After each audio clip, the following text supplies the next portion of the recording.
Ang akong igsuon, December 29, nihubog siya, unya gabi na kayo, mga alas 12 na tungang gabi, nilakaw siya, ngawa siya ang panimuot, kaya lagi hubog. So kada to, na missing siya.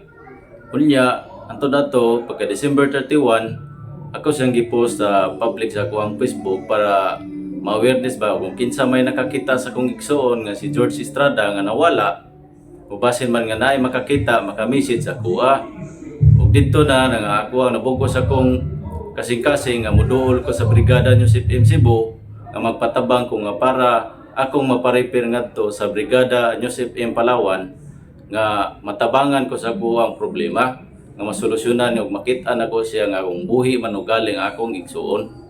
Ug sa wala madugay pagka miaging adlaw pag-ari ako sa Brigada Newsip M Cebu January 11 na pagbrigada na ko anang udto, wala maabdi o gabi, nakit-an gyud ang ako ang igsuon dito sa City of Palawan. Nako kaya akong pasalamat sa Brigada Newsip M Cebu, labi na ni Attorney Jurel Broca Patinio nga paspas kayo ang solusyon sa pagsulbad sa kaso nga missing ang akong igsuon.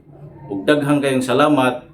As always, Brigada is number 1. Ako diya si John Estrada, naghangyo kaninyo nga paminaw kamo og Brigada News FM Cebu. Solid followers, Brigada News FM Cebu.